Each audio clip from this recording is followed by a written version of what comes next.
Graça, misericórdia e paz da parte de nosso Senhor e Salvador Jesus Cristo. Amém? Amém. Obrigada pela presença de todas. Nós vamos abrir nossa Bíblia no livro do profeta Isaías, capítulo 6, e vamos ler daqui apenas um versículo. Versículo 8. Isaías 6, 8. Diz assim a palavra do Senhor: Depois disto, ouvi a voz do Senhor que dizia: A quem enviarei? E quem há de ir por nós? Disse eu: Eis-me aqui, envia-me a mim. Amém? Amém. Glória a Deus. Vamos orar. Senhor nosso Deus e nosso Pai Celestial, o Senhor é aquele que sonda e conhece os nossos corações. O Senhor conhece as nossas limitações, as nossas inquietações, e rogamos a Ti, Senhor, que essa palavra, ela hoje seja impressa nos corações, de um modo vivo, e que nenhum de nós saia daqui do mesmo modo, mas que sejamos impactados com aquilo que o Senhor deseja ministrar aos nossos corações, em nome de Jesus. Amém. A palavra de hoje, ela é uma chamada para que obedeçamos a ordem de Deus. E o desejo do nosso coração é despertá-los para que façamos a obra de Deus. E fazer a obra de Deus não é só subir aqui no púlpito e trazer uma palavra à igreja, mas sobretudo aquilo que nós somos lá fora. Somos observadas por homens e por anjos. Anjos eleitos e anjos caídos, que são os demônios, a grande torcida contra, a grande torcida que se levanta para que tropecemos e sejamos escândalos lá fora. O contexto todo, eu queria que vocês, ao chegarem em casa, lessem todo o capítulo. O contexto todo deste capítulo fala do chamamento portentoso do profeta Isaías para a obra de Deus. Ele teve uma visão arrebatadora do Cristo pré-encarnado na sua glória excelsa. No ano da morte do rei Uzias, escreve Isaías: Eu vi o Senhor assentado num alto e exaltado trono, e a aba de sua veste enchia o templo. Acima dele estavam serafins, cada um deles tinha 6 asas, com 2 cobriam o rosto, com 2 cobriam os pés, e com 2 voavam. E proclamavam uns aos outros: Santo, Santo, Santo é o Senhor dos exércitos. A terra inteira está cheia da sua glória. Nós descobrimos aqui que o Senhor, em todas as épocas, tem levantado homens e mulheres para a sua obra. Ele jamais aplica a sua severidade antes de manifestar exaustivamente a sua misericórdia. E todos nós que estamos do lado de cá da eternidade, estamos em obras. Ele não terminou a obra em nenhum de nós. Não adianta você olhar para o irmão, julgar o irmão por uma fala, por um gesto, por uma palavra. Estamos em obras. O Senhor está trabalhando em cada um de nós. E o Senhor nos levantou como fiscais de uma vida, a nossa. Ouviram?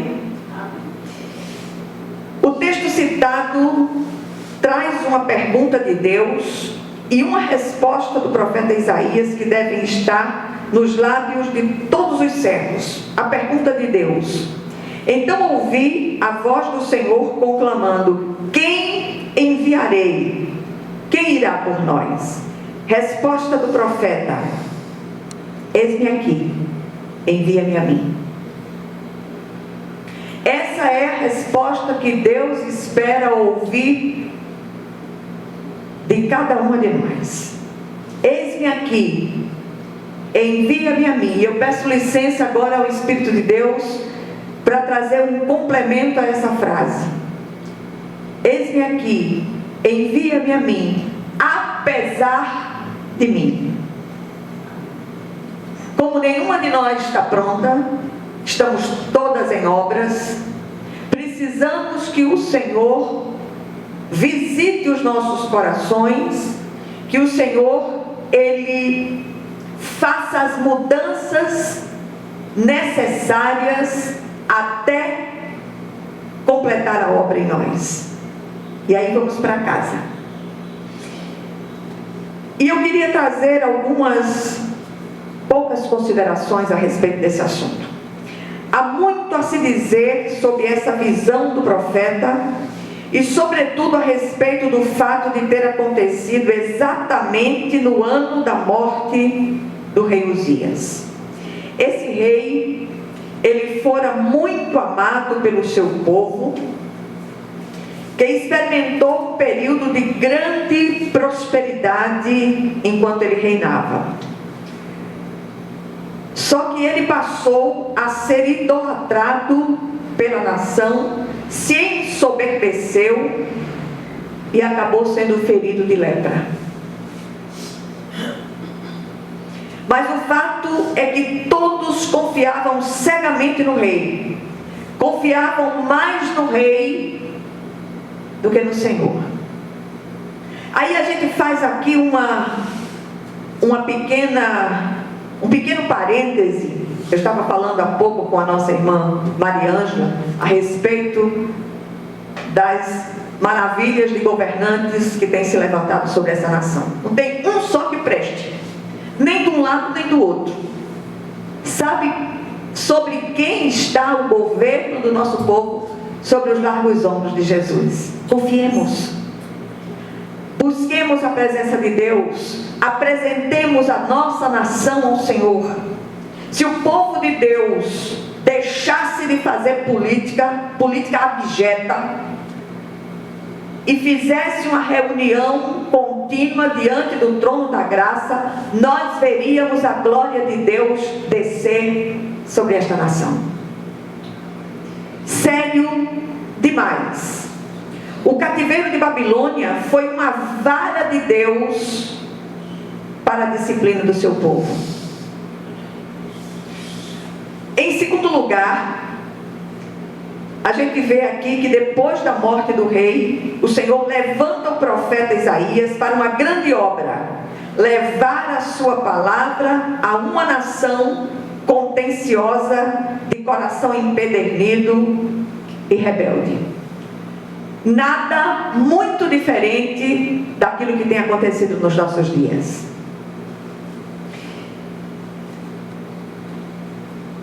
O Senhor continua clamando a quem tenha ouvidos para ouvir. A quem enviarei? Quem irá por nós? Quantos estarão dispostos a responder como Isaías: eis-me aqui, envia-me a mim? O Senhor deseja encontrar corações disponíveis para fazer a sua obra. E eu quero repetir mais uma vez: fazer a obra de Deus não é somente subir aqui e entregar uma palavra a vocês, mas é ser sensível à voz do Espírito aonde quer que estejamos. E o Senhor tem nos chamado para isso. À medida que o tempo vai passando e se aproxima a vinda do Senhor, se faz necessário que o povo de Deus faça a diferença aonde quer que esteja. Quantas pessoas são de um jeito na igreja e de outro completamente no meio das suas famílias, no meio dos seus ambientes de trabalho, no meio da sua vizinhança? Será que aqueles que estão lá fora podem dar um bom testemunho acerca da nossa vida? Que nós possamos pensar sobre isso em nome de Jesus. O outro ponto é: parece que a maioria dos que se dizem servos estão ocupados demais para atender ao chamado do Senhor. Todos estão mais interessados nas suas próprias conquistas do que nas conquistas para o reino de Deus.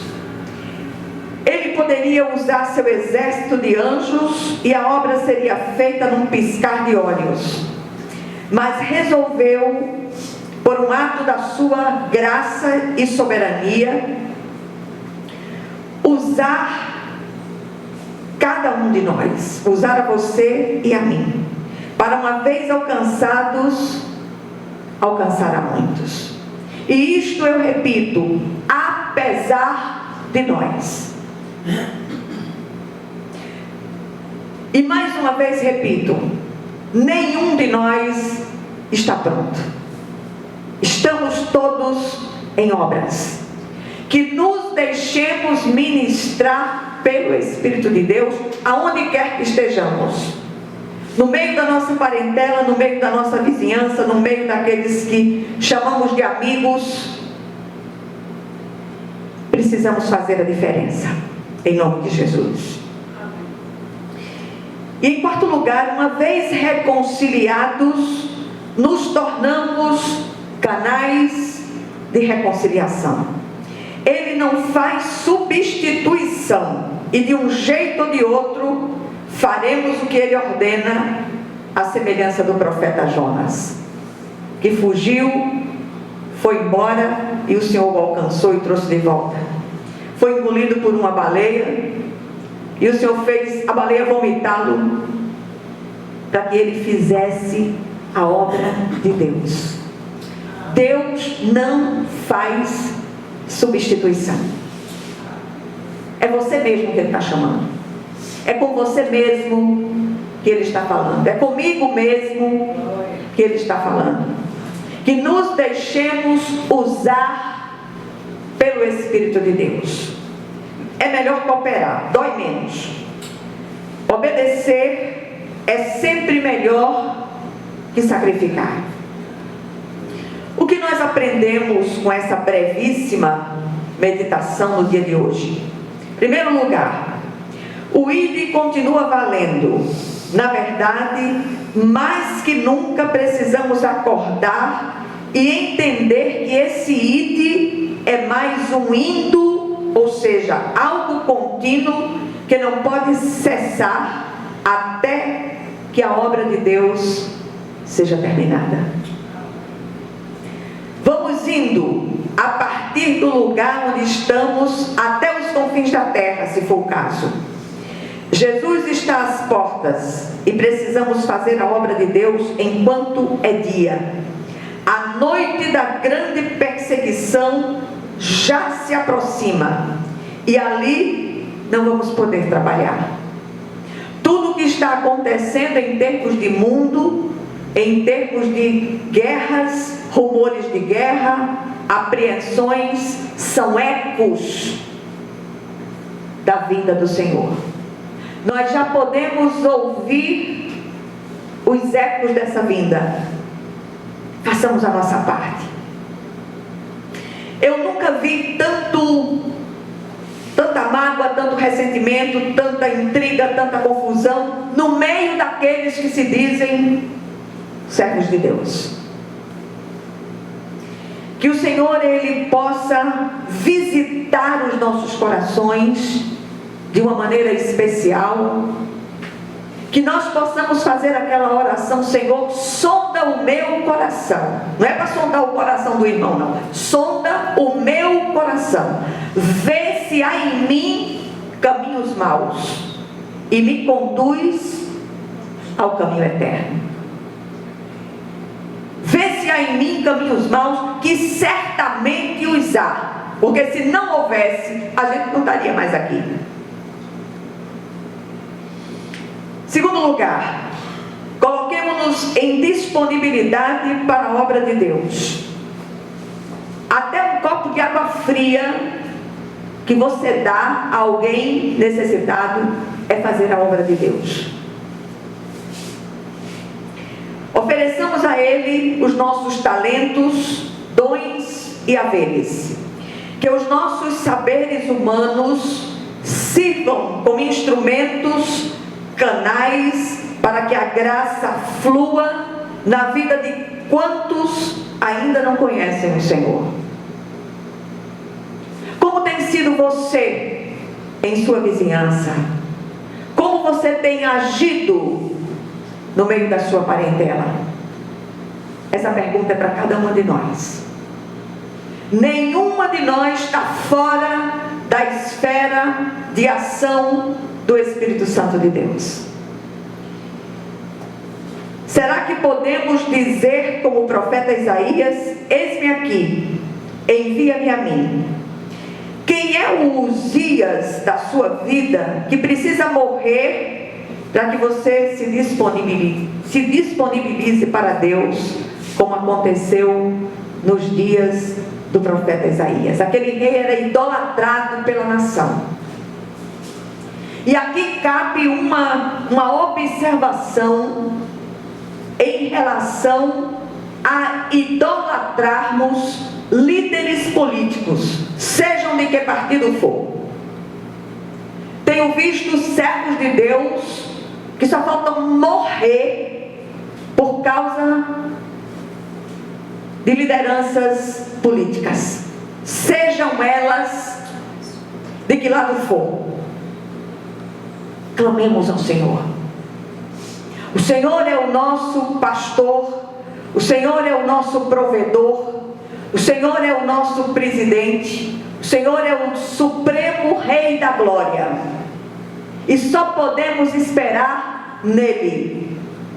Esses que estão aí como líderes das nações, sejam da nossa nação ou de outras nações, precisam ser sustentados com as nossas orações.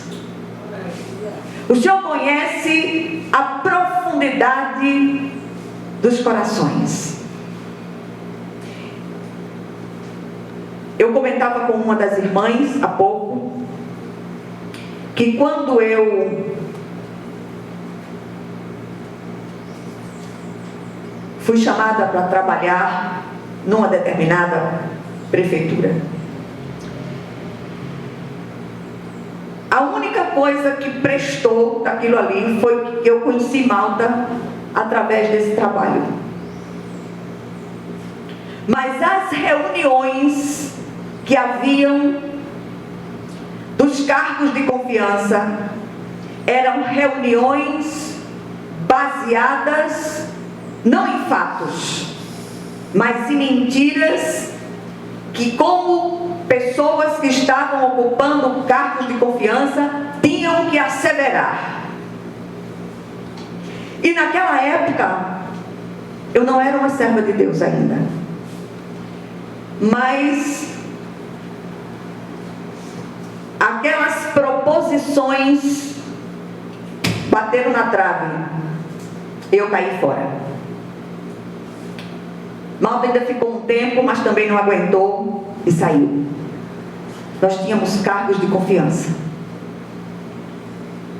e tivemos oportunidade de trabalhar tanto na direita quanto na esquerda, mesma coisa, não tinha diferença nenhuma. E hoje o mal está cada vez mais sofisticado. Não olhem para homens, que o nosso olhar esteja no Senhor, que fez os céus e a terra. E por último, que o Senhor nos faça despertar do sono, para que possamos efetivamente colocar a mão no seu arado. O sangue de muitos será requerido da nossa mão. Que estejamos em alerta em relação a essas coisas, em nome de Jesus. Amém. Que o Senhor aplique essa pequena porção da palavra aos nossos corações, em nome de Jesus. Vamos orar umas pelas outras.